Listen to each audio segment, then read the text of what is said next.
আসলে আমার সঙ্গে প্রতারণা করেছিল। আমি অনেকদিন থেকে খামারের সঙ্গে যুক্ত থাকলেও ব্যাপারটা বুঝতে পারিনি। আর কেন বুঝতে পারিনি তো সেটা প্রথমে বলার চেষ্টা করতেছি। ঠকার পরে কত টাকা ইনকাম করলাম সেটা একটু বলার চেষ্টা করতেছি। এই যে ভিডিওর স্ক্রিনশটটা দেখতে পাচ্ছেন। আসসালামু আলাইকুম। চলেন মুরগির বাচ্চাগুলো প্রথমে দেখাই, এরপর কিছু গুরুত্বপূর্ণ বিষয় নিয়ে আলোচনা করব। যারা নতুন বা নতুন করে কোনো খামার শুরু করতে চাচ্ছেন তাদের জন্য কিন্তু ভিডিওটা খুবই গুরুত্বপূর্ণ। তো আমি কিছু গুরুত্বপূর্ণ বিষয় নিয়ে আলোচনা করব। আর যারা নতুন তাদের কিন্তু এই বিষয়গুলো জানা অত্যন্ত জরুরি। তো এখানে যে মুরগির বাচ্চাগুলো দেখতে পাচ্ছেন প্রথমে একটু ভালো করে দেখেন, এরপর আমি কিছু কথা বলতেছি। তো এই যে বাচ্চাগুলো দেখতে পাচ্ছেন এগুলো দেখে আপনাদের কি মনে হচ্ছে? হয়তো যারা নতুন তারা হয়তো ভাববেন যে এগুলো দেশি মুরগির বাচ্চা। আসলে এগুলো কিন্তু দেশি মুরগির বাচ্চা নয়। তো আমি কিছু ডিম হাট থেকে কিনেছিলাম, আর সেগুলো পরবর্তীতে মেশিনে দিয়েছিলাম, আর সেখান থেকে কিন্তু এই বাচ্চাগুলো ফুটেছিল। আমি কিন্তু দেশি মুরগির ডিম ভেবে এগুলো এনেছিলাম, কিন্তু এখন যেটা বুঝতে পারলাম আর কি যে এগুলো হচ্ছে সোনালী অথবা জিএসটি মুরগির বাচ্চা।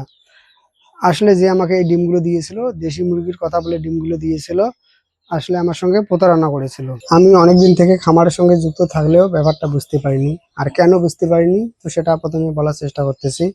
মূলত যে ডিমগুলো দিয়েছিল অনেকটা সাইজ ছোট ছিল, দেখতে দেশি মুরগির মতোই ছিল। মানে তারা কি করেছিল, তারা যে সোনালী মুরগি অথবা যারা সোনালী মুরগি পালন করে সেখানে গিয়েছিল, আর সেখানে গিয়ে যে ছোট ছোট সাইজের ডিমগুলো ছিল এগুলো এনে তারা হাট বাজারে বিক্রি করেছিল। যে আমাকে এই ডিমগুলো দিয়েছিল সে আমাকে বলেছিল যে এগুলো 100% দেশি মুরগির ডিম। তারা মানুষের বাড়িতে বাড়িতে গিয়ে 5টা 10টা করে ডিম সংগ্রহ করেছিল, এগুলো 100% দেশি মুরগির ডিম। আর এই ভেবে এই ডিমগুলো আমি এনেছিলাম, কিন্তু এখন দেখতেছি এগুলো হচ্ছে সোনালী মুরগির বাচ্চা। আমাদের এখানে সোনালী মুরগির ডিম 10 থেকে 12 টাকায় পাওয়া যায়, হাজার হাজার ডিম পাওয়া যায়।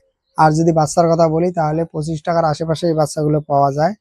তবে আমার কোনো সোনালী মুরগি পালন করার পরিকল্পনা ছিল না, কেননা প্রথমবার একবার পালন করেছিলাম, এগুলোতে তেমন লাভ নাই, আর এই জন্য এগুলো পালন বন্ধ করে দিয়েছি।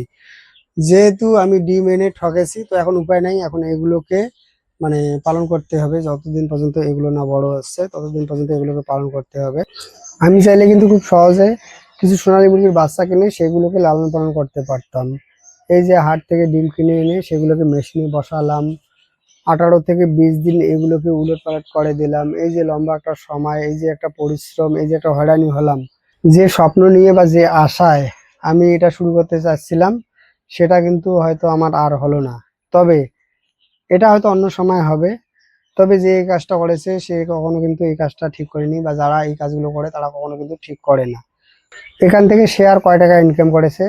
ডিমই হয়তো আমি কিনেছি 1250 টাকার, আর আমি ঠকার পরে কত টাকা ইনকাম করলাম সেটা একটু বলার চেষ্টা করতেছি। এই যে ভিডিওর স্ক্রিনশটটা দেখতে পাচ্ছেন, কিছু ডিম আনার পর মুরগিকে দিয়েছিলাম, আর সেখান থেকে বাচ্চা ফোটার পর একটা ভিডিও তৈরি করেছিলাম, আর সেই ভিডিওতে 5 লাখের মতো ভিউ এসেছিল। মূলত ভিডিওটা দেওয়া হয়েছিল ফেসবুকে, শর্ট একটা ভিডিও ছিল 15 সেকেন্ডের মতো, আর এখান থেকে 2000 টাকার মতো ইনকাম হয়েছে। এখনো কিন্তু ভিডিওটাতে ভিউ হচ্ছে, তো না জানি আরো কত টাকা এখান থেকে ইনকাম হবে। এরপরও এই যে মুরগির বাচ্চাগুলো আছে, আল্লাহ যদি চায় তো এই বাচ্চাগুলো বিক্রি করলে পরবর্তীতে একটা লাভ হবে। এছাড়াও আজকে যে ভিডিওটা তৈরি করলাম, তো কপাল যদি ভালো থাকে, আল্লাহ যদি চায়, তো এই ভিডিওতেও কিন্তু 10,000 টাকার উপরে লাভ হলেও হতে পারে। আল্লাহ চাইলে সবই সম্ভব। কিন্তু যারা মানুষকে ঠকায় তারা কিন্তু জীবনে কোনোদিন উন্নতি করতে পারে না। হয়তো কিছু সময়ের জন্য করে, কিন্তু পরবর্তীতে অবশ্যই এই পাপের হিসাব তাদেরকে দিতে হবে। আসলে যারা ঠকায় দিন শেষে তারাই কিন্তু হেরে যায়, আর যারা ঠকে তারা কিন্তু ঠকে না, হয় জেতে নয়তো শেখে। আর একটা উদাহরণ দেই তাহলে আরো ভালোভাবে বুঝতে পারবেন। প্রথম যখন কবুতরগুলো লাগিয়েছিলাম তখন হাট থেকে কিছু কবুতর কিনেছিলাম। মূলত আমি যে হাটে কবুতরগুলো কিনেছিলাম তো সেখানে পাইকারকে বলেছিলাম যে নতুন করে কবুতর লাগাবো, তো আমাকে ভালো ভালো সাইজের কবুতর দেন, মানে জোড়ায় জোড়ায় কবুতর দেন। তো তারা বিভিন্ন রকমের কবুতর দিয়েছিল, বাচ্চা দিয়েছিল, এর পাশাপাশি মাত্রা কবুতর বেশি দিয়েছিল, রোগা কবুতর দিয়েছিল, মানে বিভিন্ন রকম কবুতরের সমস্যা ছিল। এই কবুতর থেকে পরবর্তীতে কিন্তু কোনো রকম ডিম বাচ্চা পাইনি। পরবর্তীতে মানুষের বাড়ি থেকে এনে কবুতর লাগিয়েছি। তো আল্লাহর রহমতে এখন কিন্তু এই কবুতরের সফল, মানে অনেকদিন আগ থেকেই যদিও কবুতরের সফল। তো এখন যখন আমি বাচ্চা বিক্রি করতে হাটে যাই তখন কিন্তু তারা এই বাচ্চাগুলো নেয়।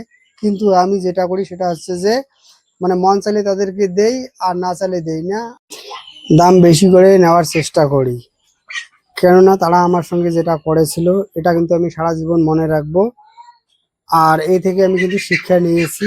আর এই জন্যই মন চাইলে দেই, না চাইলে কিন্তু দেই না। কারণ আমি মাতৃর কথা বলেছি, তারা মাতৃর কথা বলে, মাত্রা আমাকে দিয়েছে। এই যে তারা অন্যায়টা আমার সঙ্গে করেছে, এটা আমি কখনোই ভুলতে পারবো না। তো যারা খামার করতে চান অবশ্যই চেষ্টা করবেন ভালো জিনিস কেনার। ভালো জিনিস কেনার উপায় হচ্ছে, আপনারা যদি কবুতরের খামার কেনেন তাহলে মানুষের বাড়িতে গিয়ে জোড়ায় জোড়ায় কিনবেন। এর পাশাপাশি যদি মুরগির খামার করতে চান তাহলে হাট থেকে মুরগি না কিনে মানুষের বাড়িতে গিয়ে মুরগি অথবা মুরগির ডিম কিনতে পারেন। আর যদি মানে পরিচিত কেউ থাকে, বিশ্বাসযোগ্য কেউ থাকে, সেখান থেকে আপনারা কিনতে পারেন। তো একটু বুঝে শুনে করবেন, তাহলে অনেক ভালো হবে।